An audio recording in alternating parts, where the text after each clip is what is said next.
former Federal Trade Commissioner Chair Lena Khan, former First Deputy Mayor Maria Torres Springer, United Way President and CEO Grace Bernia, and former Deputy Mayor for Health and Human Services Melanie Hartzog.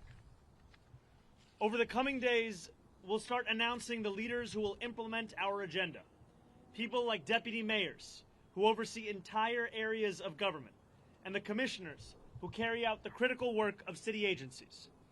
Some of these people will have familiar names. Others will not.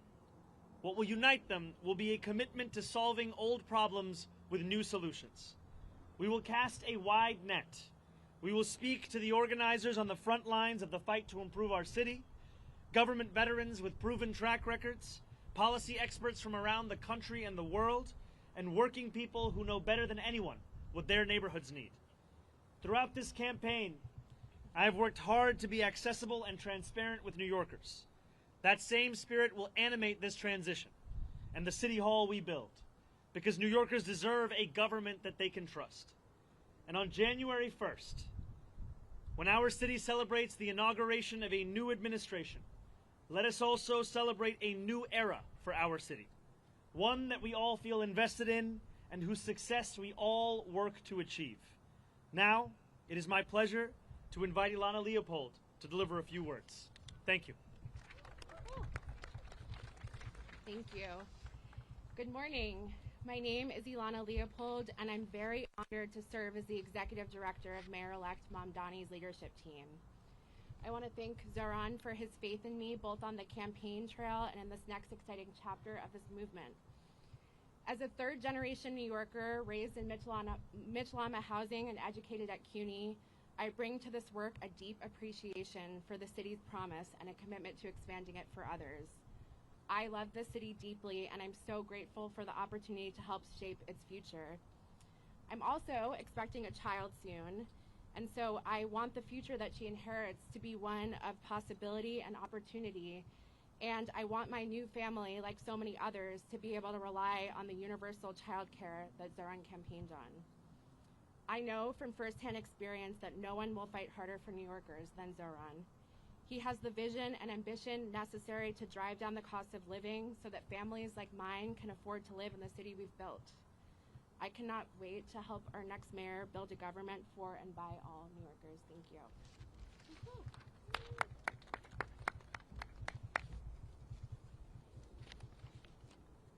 Good morning. My name is Grace Bernia, and I am excited to be with all of you today. I want to congratulate Mayor-elect Mamdani on his historic victory and a campaign that captured the imagination of so many and centered the needs of working New Yorkers as a North Star. I'm honored to be part of a transition team and eager to work with you to build an administration that will work tirelessly to ensure working New Yorkers can finally afford to live and raise their families in the city that they love. As a native of Queens and a daughter of Ecuadorian immigrants who has dedicated my career to fighting for vulnerable New Yorkers, this appointment means a lot to me, particularly at a time when our immigrant communities and the people I serve are under attack. As we stand here today, 1.8 million New York City residents are without benefits to feed themselves and their families because of the inactions from the federal government. I am confident that Mayor-elect will always stand by New Yorkers and fight against any federal encroachment and that target the programs our neighbors need to survive. I look forward to helping him to build working to build an effective government that keeps every New Yorker safe, healthy, housed, and built on the promise of our city and the brilliance of our people. Ahora en español. Ante todo, quiero felicitar al alcalde electo Mamdani por su victoria histórica y por una campaña que cautivó a tantos y que le dio prioridad a las necesidades de los neoyorquinos luchando por sobrevivir en esta ciudad. Estoy muy orgullosa de formar parte de su equipo de transición y estoy lista para trabajar con usted para construir una administración que se esfuerza incansablemente para garantizar que todos los neoyorquinos puedan finalmente vivir y criar a sus familias en esta ciudad que tanto amamos. En este preciso momento, 1.8 millones de residentes de la ciudad de Nueva York carecen de beneficios para alimentar a sus familias y a sí mismos, debido a la inacción del gobierno federal. Confío que en el alcalde electo siempre defenderá a los neoyorquinos y luchará contra cualquier acción federal que afecte negativamente a los programas que nuestros vecinos necesitan para sobrevivir. Espero poder ayudar a construir un gobierno eficaz que garantice la seguridad, la salud y la vivienda de todos los neoyorquinos y que aproveche el potencial de nuestra ciudad y el talento de nuestra gente. Muchas gracias.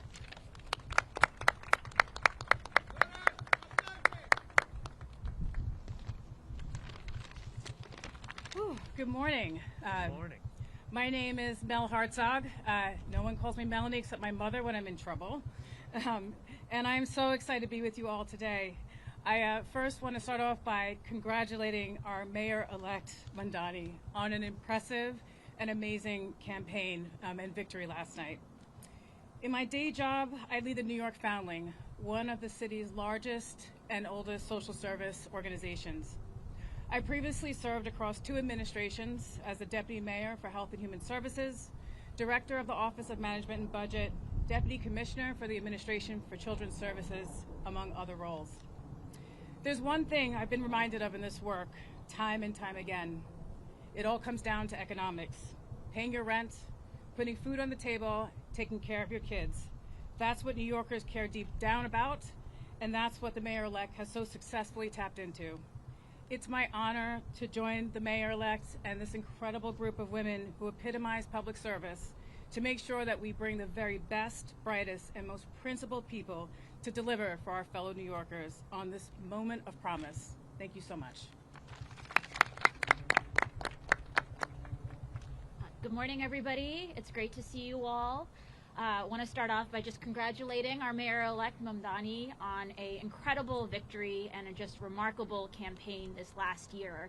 I think what we saw last night was New Yorkers not just electing a new mayor, but clearly rejecting a politics where outsized corporate power and money too often end up dictating our politics, and a clear mandate for change where New Yorkers can get ahead and where all workers and small businesses can thrive, not just get by.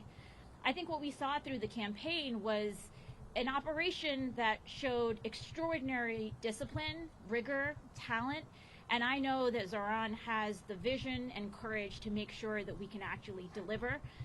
It's such an honor to get to be part of his transition team, and I'm so excited to work with the co-chairs to make sure that we are building an administration that can hit the ground running on day one and deliver for all New Yorkers. Thank you so much. Good morning, everyone. My name is Maria Torres Springer, and first and foremost, I want to congratulate the Mayor-elect on his extraordinary victory last night and on building a campaign for and by the people. I'm so thrilled to join his transition team of extraordinary women, by the way, and help ensure that his administration is ready to govern boldly and effectively on day one. As the daughter of immigrants who believed in the promise of this country, and as a proud New Yorker who loves and believes deeply in this city, I have so admired the way the Mayor-elect ran a campaign that reminded us that home is both our greatest challenge and the greatest hope for our future. I remain deeply proud of the work that I did across 3 mayoral administrations to make our city more affordable and more just. This has been my life's work. And I'm eager to bring that experience, all of the lessons learned, what worked, what didn't, to help the Mayor-elect achieve early, tangible wins for New Yorkers. Despite the headwinds we face as a city and as a country, the Mayor-elect has truly rekindled something very powerful: our shared faith in New York's capacity to do big things and to dream boldly. Importantly, he and I share an undimmed belief in government's capacity to deliver for working people, an undimmed belief in public servants' capacity to not just meet, not even just exceed, but defy expectations. So thank you, Mayor-elect, for this opportunity. I look forward to helping you build an administration that gets to work joyfully and urgently to lower costs, build homes, expand childcare, and ensure that every New Yorker can build a life of dignity in this city that we all love. Thank you. Everyone, we'll give you questions, and the co-chairs are available to answer questions as well. We'll start with you, Marcia.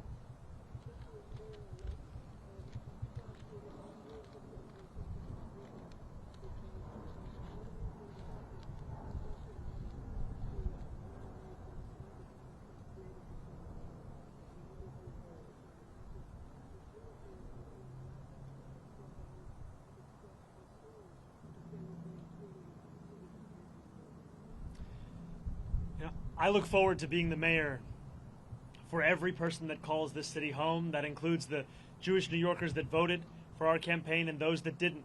My responsibility is to all 8.5 million New Yorkers, and we chose this location as a reflection of the borough that I serve and the fact that we are proud to be known as the world's borough. And for far too long, that embrace of so much of what makes New York City special, so much of what makes it the place that we are proud to call it our home, it has been missing in our leaders.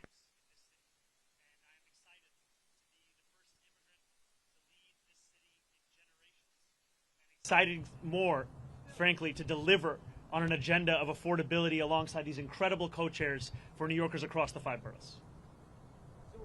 Right here, sorry, we're going to go to Josie right here. Yeah.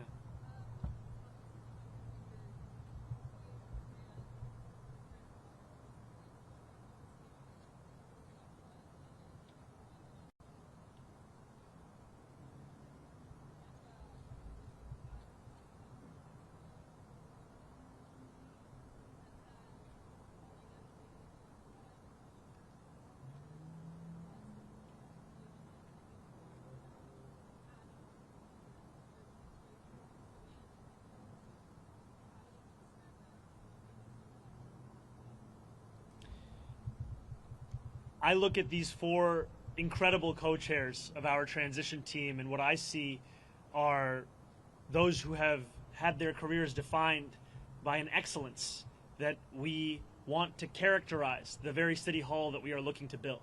These will be the leaders of our transition, and also this transition will expand and extend beyond any one specific set of issue areas. So the topics of education and public safety continue to be of immense importance. We continue to prepare for the delivery on those very issues alongside the others that concern New Yorkers, and that will be the work of the next 57 days. And just to your second question, I am willing to consider anyone to work in my city hall so long as they are committed to working for my administration and to delivering on an agenda to lower costs for New Yorkers in the most expensive city of the United States. All right, we'll go to Sam over here. Mayor-elect Mamdani, Sam Alcock from Democracy Now! I have 2 questions. One, what did New Yorkers know that you were asking from Mayor Adams during the transition for the next 2 months? And second, you were not going to be mayor for the next 2 months, but for months now, ICE agents have been abducting immigrants at 46 Federal Plaza. What is your message to the ICE agents abducting immigrants? My message to ICE agents and to everyone across this city is that everyone will be held to the same standard of the law. If you violate the law, you must be held accountable. And there is sadly a sense that is growing across this country that certain people are allowed to violate that law, whether they be the president or whether they be the agents themselves. And what New Yorkers are looking for is an era of consistency, an era of clarity, an era of conviction. And that is what we will deliver to them. And I am looking forward to having conversations with Mayor Adams and his administration about the work of the transition to ensure that the handover is a seamless one and that it is one that benefits the shared work we all have to deliver for the people who call the city home. Thank you. Thank you. Everybody's asking too.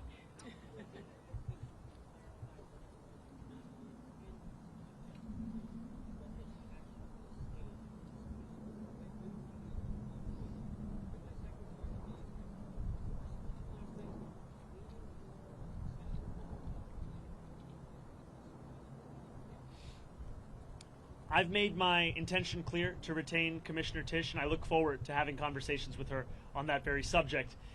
Last night, I spent time with my wife, with close members of my team as we watched the results come in. I spoke briefly with Curtis Sliwa, and then I headed to address the thousands of New Yorkers that were there, waiting to hear of what this new era of government will look like. And that is always my focus, not on the candidates of this past election, but rather on the people that are so often left behind by our politics, and I look forward to serving them. Yeah, Morgan, go ahead. Hi, sir. How are you? Doing well. How are you, Morgan? Hanging in there. So just two quick questions. Mayor Eric Adams just announcing that he plans to offer former employees who were terminated for refusing the second COVID vaccine, offering to them to have the opportunity to get their jobs back. How did you react to that? I know that this happened, but also just more broadly, he's also talking about staffing the right guidelines. What do you think about some of these efforts that he's making in his last final days to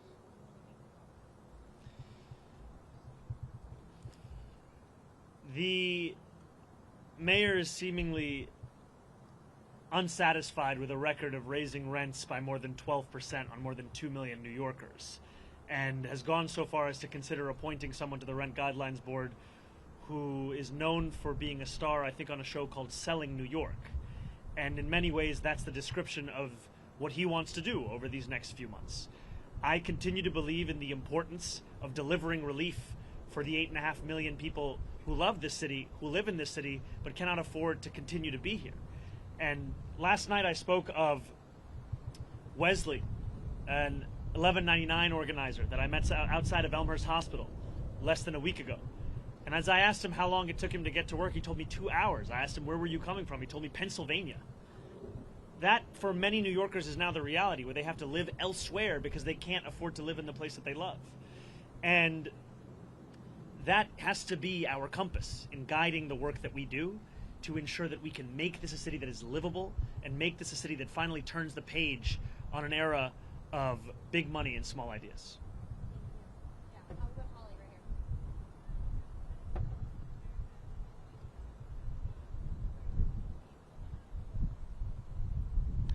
I am looking forward to having every member of my coalition being a part of our transition. The transition will be guided by the work that we need to do, and the coalition that brought me to this point has done an immense amount of work and has also been leading in the fight for dignity for working class New Yorkers.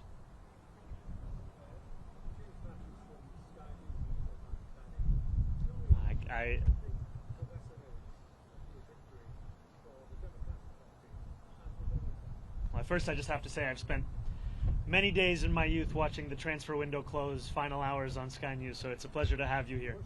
Yeah, I'm an Arsenal fan. I have to be honest, when you said you were from Sky News, I just got very excited. Could you repeat the question one more time?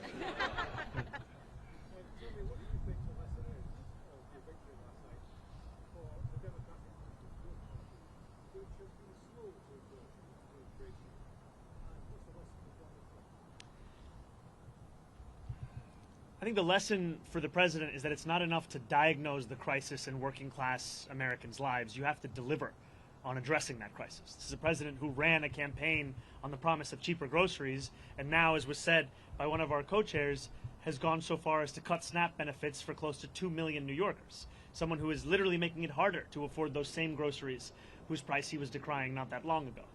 And what scares Republicans across the country is the fact that we will actually deliver on this agenda.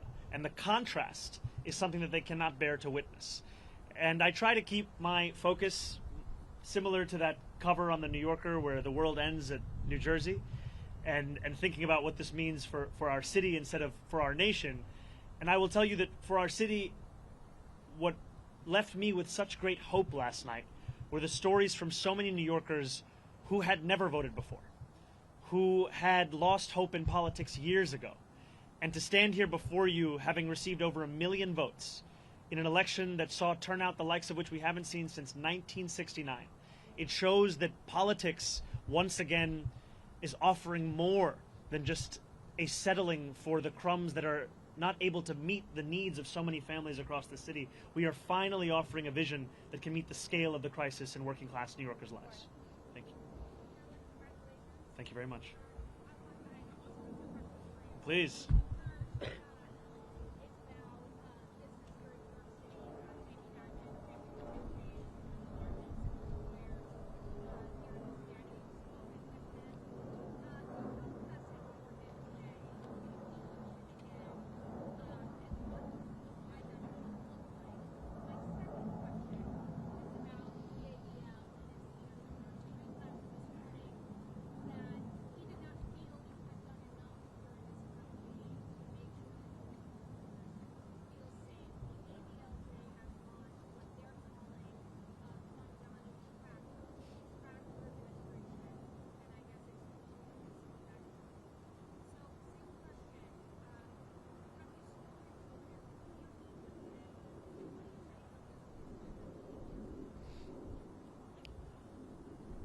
I look forward, I'll first answer your first question, then I'll go to your second.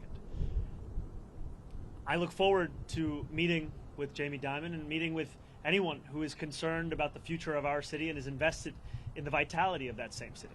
And these are not very different from the conversations I had over the course of this campaign with many business leaders who, while we may have disagreements on fiscal policy, we also found many areas of agreement as to what the city actually needed.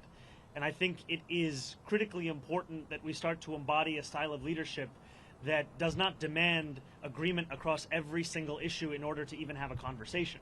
We need to be able to deliver for New Yorkers, and that means to meet New Yorkers, even those with whom we have any disagreements. So I look forward to having those kinds of meetings, be it with Jamie Dimon or be it with other business leaders, and continuing to show that our affordability agenda is an agenda that would also benefit businesses across the city.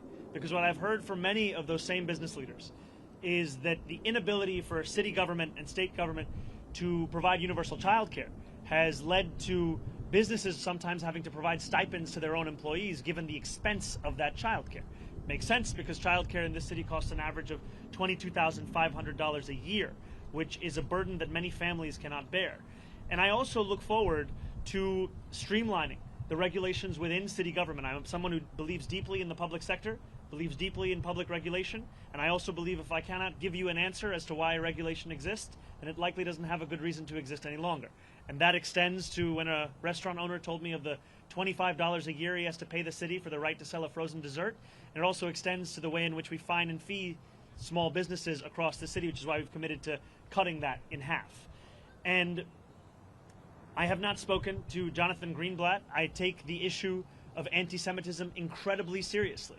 And last night in my speech, I spoke about how my city hall will stand steadfast with Jewish New Yorkers in fighting the scourge of anti-Semitism across the city and making that clear in the actions that we deliver on from January 1st. And I look forward to working with Jewish leaders across this city, whether they be elected officials, whether they be rabbis, whether they be community leaders, to deliver on the promise of not just protecting Jewish New Yorkers, but celebrating and cherishing them in this same city.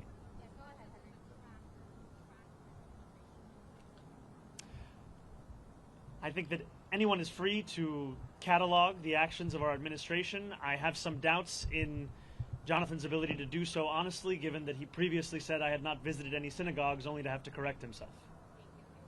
Hi, Mayor-elect. Obviously, I have two questions as well. Yes, yes. Yes. It's a 2-for-1 day. Oh, yeah, a little more interesting. So, on President Trump and on delivering real, tangible results, as you alluded to last night with your new era, as Maria Torres Springer just said, how do you balance, or have you given thought to balancing combating President Trump and not getting lost in that fight where you are not delivering the campaign promises? And second, I'm just curious, kind of in the quiet hours of last night, you got off stage, you went home, maybe you were sitting by yourself, maybe it was just you and your wife. I'm wondering what those sort of thoughts in your head were in those quiet moments after this sort of enormous accomplishment and the weight of what's about to come your way. It's very funny. Everyone is asking two very different questions. I'm trying to strike the right tone between all of them.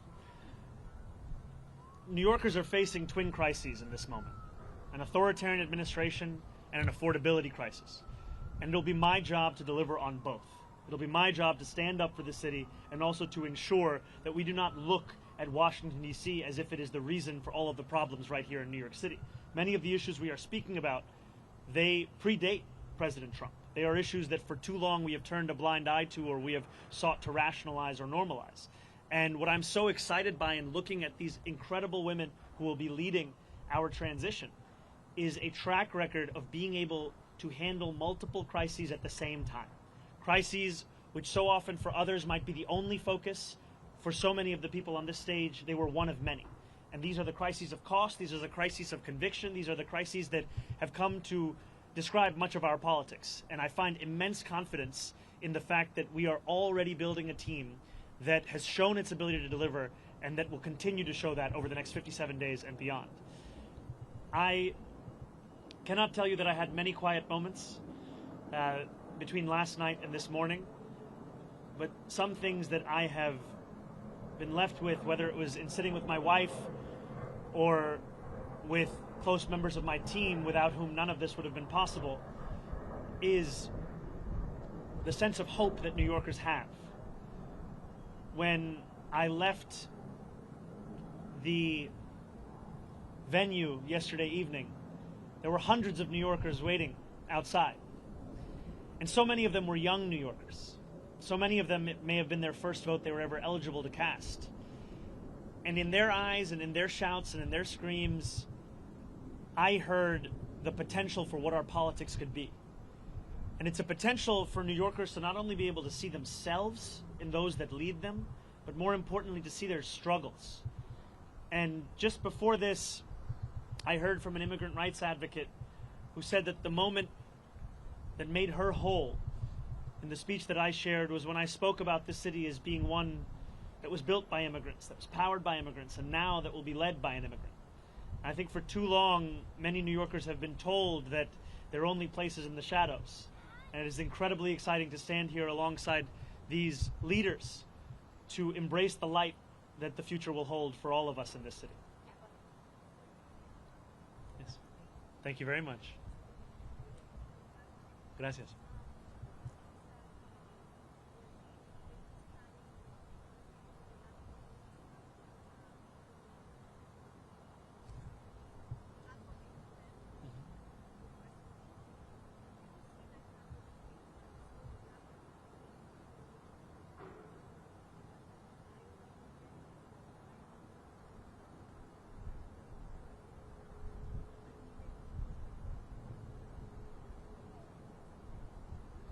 The White House hasn't reached out to congratulate me.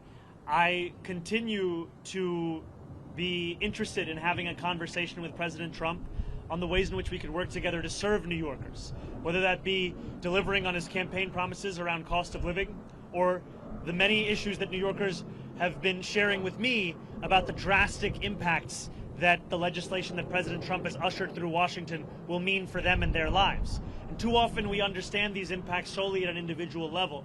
But if we just speak a little bit more about SNAP benefits, these are not just affecting the close to 2 million New Yorkers who are on SNAP, these also affect the grocery stores across our city. There were a number of mom and pop owned grocery stores that spoke to me about the fact that in the Bronx, SNAP revenues make up more than a quarter of all of their revenue. And this has the impact of decimating their ability to keep their doors open. And so I look forward to having those conversations and to making clear that if there is ever anything to be spoken about that could benefit the people of the city, I am ready and willing to speak to anyone about it. But if it is a conversation to come at the expense of those people, then I will fight that idea tooth and nail, because my job is to serve this city.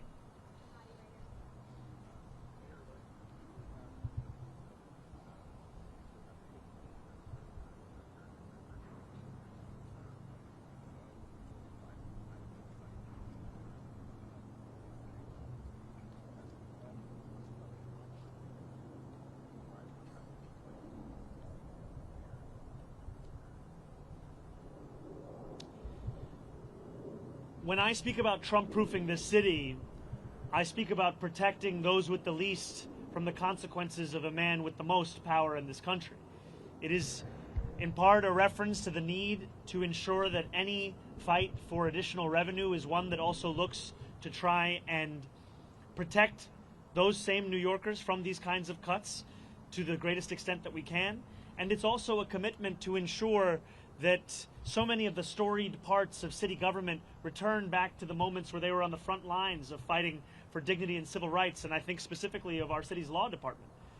This is a law department that, when you think of the seminal civil rights cases of this country, they were there. And yet today it has 200 fewer lawyers than it did before COVID. This is an example of a lack of interest from an administration in ensuring that we are investing in the tools that have been proven to protect those same New Yorkers. And I will not mince my words when it comes to President Trump. I will continue to describe his actions as they are, and I will also always do so while leaving a door open to have that conversation, because it cannot be understood as if it is an argument between two individuals. I am looking to lead this entire city, and everything that I do must be to the benefit of this city, and I look forward to delivering for that same city. Yeah, Hi. Hey, how's it going, Aki? So after your win last night, a lot of critics went to our comment section in the social media newsroom saying, talk to the Mamdani supporters in 6 months, see how they feel. Talk to them in a year, see how bad it's going to get. Do you have any comments on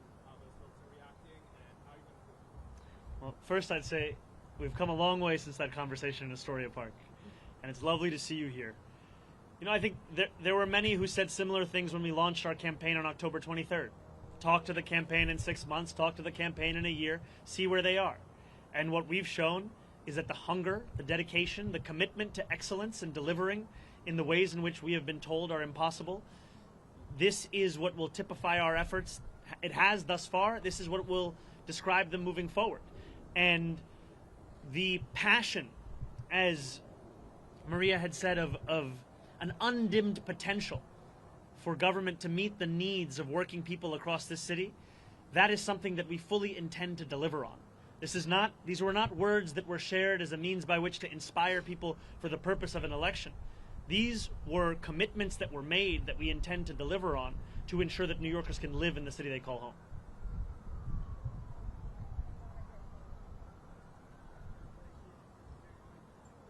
I'm sorry, could you come a little closer or speak a little louder?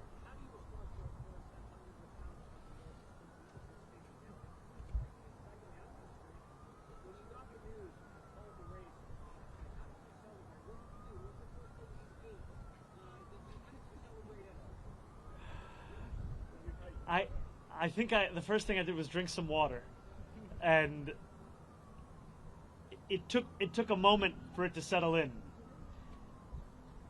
And when it did, oftentimes this job is described with the language of burden, responsibility, pressure. And those things are true. But what is lost is opportunity. And that is really what I felt in that moment when this race was called. The opportunity we have to deliver for people who have come to expect so little from the politics of their city. And that is an opportunity that is at the heart of what motivates me each and every day. And I look forward to fulfilling the trust that was put in me by the more than 1 million New Yorkers who voted for our campaign, and also by New Yorkers who've had concerns or skepticism. I don't begrudge them, because they were subject to tens of millions of dollars in attack ads that told them the thing that should keep them up at night was me, when in fact what I've heard from New Yorkers that the thing that keeps them up at night is the cost of rent, of groceries, of childcare. And so I look forward to earning their trust as well, because my vision of success is not that those who are skeptical leave this city, it's that those who are skeptical stay here in this city, and that we build a city that has room for even more to join us. Because this is a city that has to grow, this is a city that has to thrive, and the way that we will do so is by bringing an excellence back into City Hall, where it becomes the expectation, not the exception. Thank you. Oh, incredible.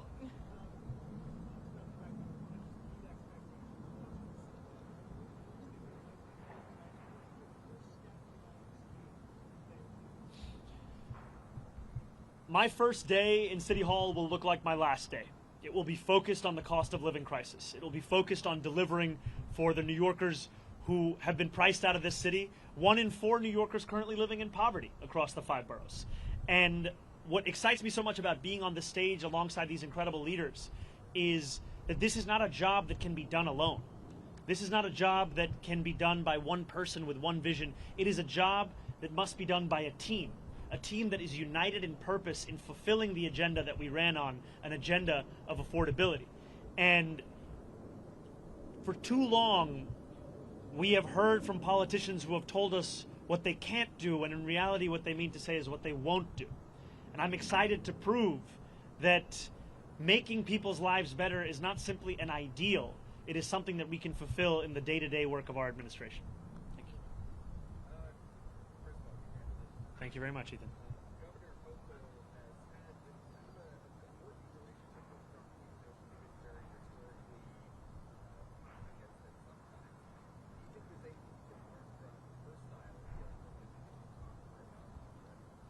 I think the governor has set a very good example for what it can look like to both keep a door open to speak with anyone about anything that could serve the interests of the people of this state, while also refusing to sacrifice those same people for the purpose of maintaining a relationship.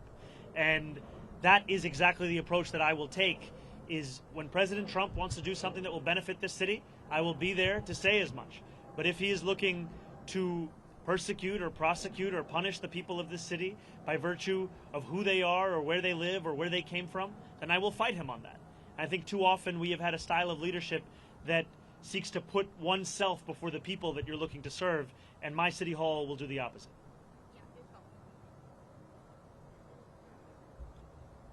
Oh, thank you.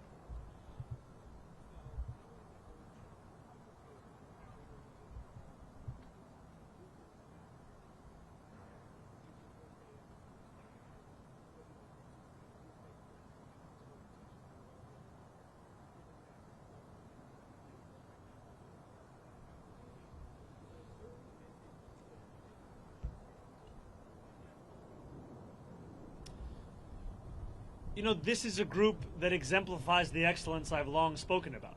It is an excellence that New Yorkers have seen across multiple mayoral administrations. It is an excellence that they have seen at the federal level.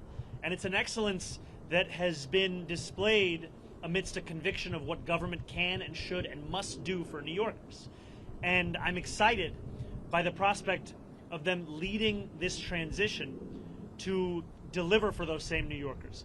And I also am clear with the more than 100,000 volunteers who brought me to this point, with the more than 1 million New Yorkers who voted for our campaign, that the work does not end with an election. In fact, it continues until we deliver this agenda. And that delivery will be something that we do over weeks and months and years. And it will be something that we will take immensely seriously, because it is a delivery that will fulfill the hope that so many have put in us.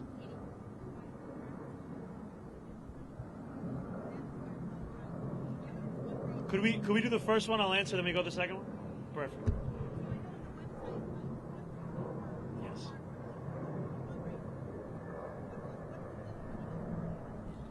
Well, thank you for the question. It's transition2025.com. And, you know, there were a few months ago where I told supporters across the city to stop donating. And today I am asking them to start once again. And I am asking them to do so because of the fact that a transition that can meet the moment of preparing for January 1st is one that will require staff, it will require research, it will require infrastructure. And those are things that we will have to provide. And I'm excited for the fact that it will be funded by the very people who brought us to this point, the working people who have been left behind by the politics of the city.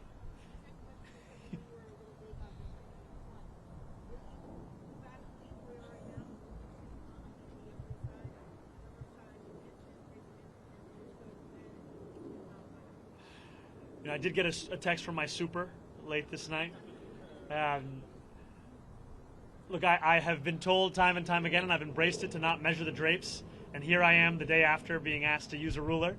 And I will tell you that my focus right now is on the transition team. I will speak with my wife. I will think about this further. But when I have something to share, it will be done so publicly. Andrew Cuomo did it.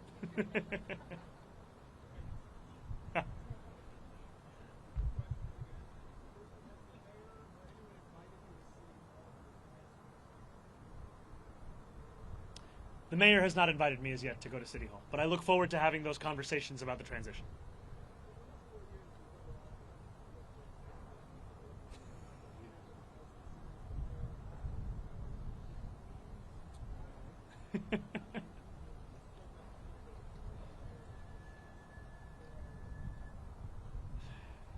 You know, I don't see it as a question of which borough is on top.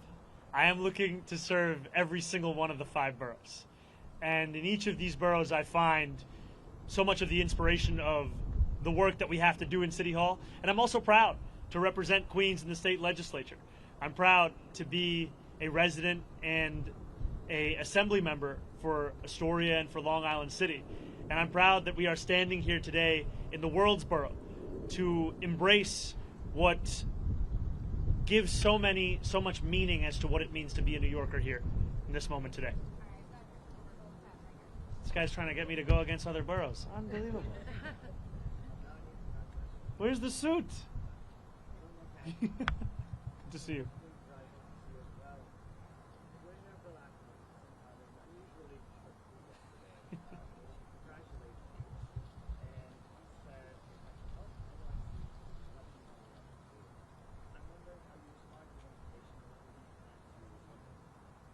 Well, I appreciated Bill Ackman's tweet and the sentiment of it, and I will continue to have conversations with anyone who is committed to the welfare of this city, the vitality of this city, and those are the conversations I will have over the next 57 days and beyond.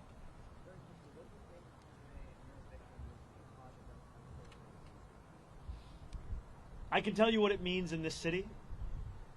It means that the idea of a politics built around the delivery of dignity to each and every person who calls this city home, that politics is alive and well. And for too long, we have spent our time debating who deserves that dignity, as opposed to delivering it to each and every person who calls the city home.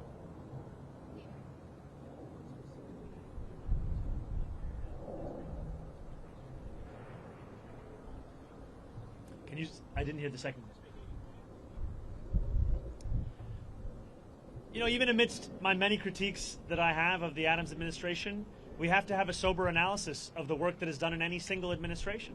And I think that City of Yes is something that is a significant and good step forward. I think that trash containerization is another example of something that we should continue to pursue. And these are examples to me of some of the issues which have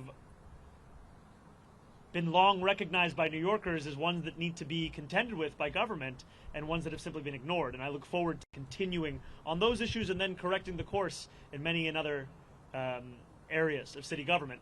And I look forward to working with the council and with the next speaker on delivering on an agenda of affordability for each and every person that calls the city home. Thank you guys so much. Thank you all. Thank you. Not the